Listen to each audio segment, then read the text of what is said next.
आपकी आराधना करते करते मैं अब तक 9 बार अपना शीश काट काट कर अग्नि को समर्पित कर चुका हूँ। अब अंतिम और 10वीं बार मेरी आपने प्रार्थना नहीं सुनी तो आपकी शपथ, मैं आपका नाम कभी मुंह पर नहीं लाऊंगा। सारे संसार में घोषणा कर दूंगा कि ब्रह्मदेव शक्तिहीन और निर्दयहीन है।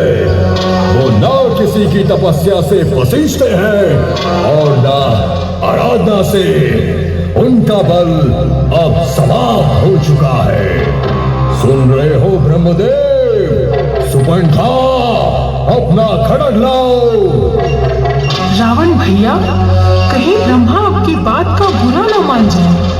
अब अपना शीश मत काटिए, मुझे भय लग रहा है। रावण की बहन होकर भी तुम्हें भय लग रहा है? राक्षस जाति में उत्पन्न होकर भय खाने से पहले तूने अपने प्राण क्यों नहीं त्याग दिए? जा, चली जा यहाँ से, मुझे तेरी आवश्यकता नहीं। ऐसा ना कहो भैया, मैं मृत्यु के क्षणों तक यहाँ से नहीं हटूंगी। अब ब्रह्मदेव को आपको वरदान देने के लिए आना ही पड़ेगा। ले लो भैया।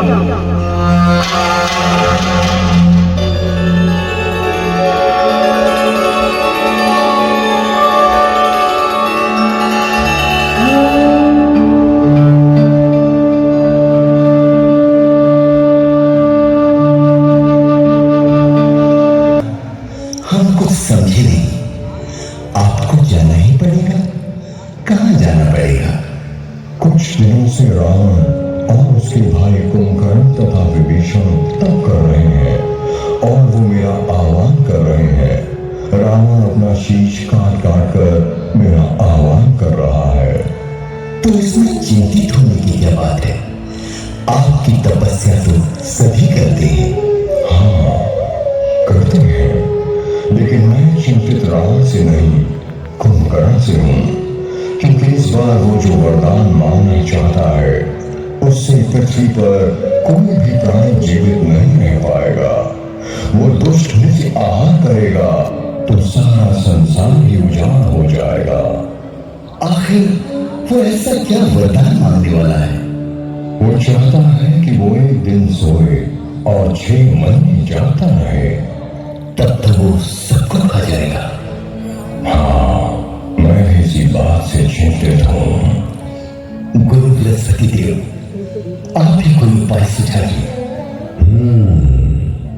मेरे विचार से इसका एक सुझाव यह है कि देवी सरस्वती कुंभकर्ण के कंठ में जाकर बैठ जाए और उसकी बुद्धि फेर दें। कुंभकर्ण यह वरदान मांग ले कि वह एक दिन जागे और 6 माह तक सोता रहे।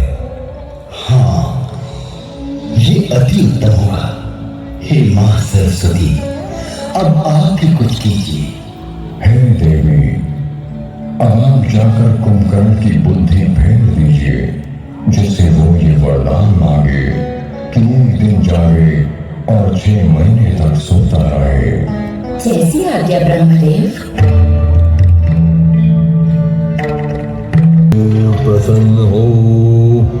ओम ब्रह्मदेव प्रसन्न हो। ओम ब्रह्मदेव प्रसन्न हो। ओम ब्रह्मदेव प्रसन्न हो।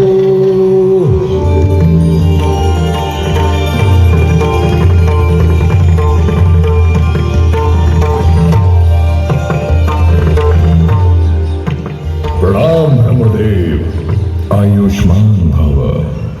ब्रह्मदेव, इतनी लंबी प्रतीक्षा क्यों करवाई आपने? इसका प्रयोजन? तुम्हारे समर्पण और बलिदान के कारण अब तुम दशानन कहलाओगे।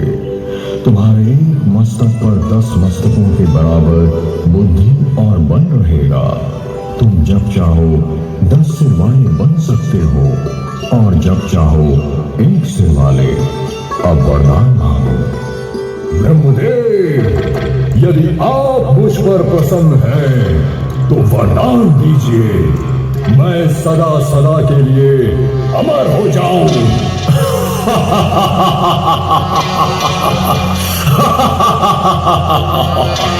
जिसने जन्म लिया है रावण, उसे एक न एक दिन मरना ही होगा। तुम कोई दूसरा वरदान मांगो रावण।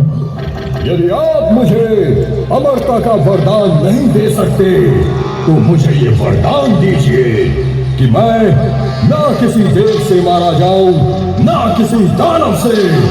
नर और वानर इन दो जातियों को छोड़कर हम और किसी के मारे ना मरे, यही वरदान दीजिए।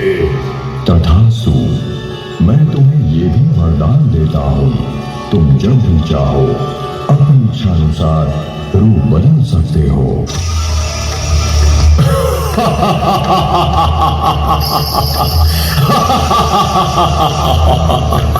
धन्य हो ब्रह्मदेव, आपने मेरी सारी प्रतीक्षा और सारी तपस्या सफल कर दी।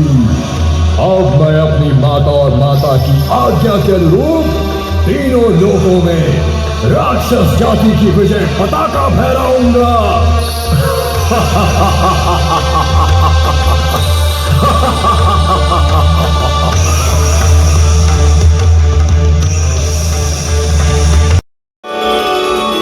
तुम्हारी एकाग्र तपस्या से मैं प्रभावित हुआ हूं भक्त विभीषण, वरदान मांगो। ब्रह्मदेव, आपके दर्शन करके मुझे सब कुछ प्राप्त हो गया। मैं तुम पर प्रसन्न हूं, वरदान मांगो। यदि आप देना ही चाहते हैं तो ये वरदान दीजिए कि मेरी बुद्धि सदा धर्म और न्याय में लगी रहे, मेरे द्वारा किसी को क्षति न पहुंचे। तथास्तु, इसके अतिरिक्त मैं तुम्हें वरदान देता हूं कि बिना सिद्धि के ही तुम्हें ब्रह्मास्त्र सिद्ध हो जाएगा और तुम्हारी कीर्ति अमर हो जाएगी। मैं कृतज्ञ हूँ पितामह और माता केतसी के प्रति भी कृतज्ञ हूँ, जिन्होंने मुझे आपकी आराधना के लिए प्रेरित किया।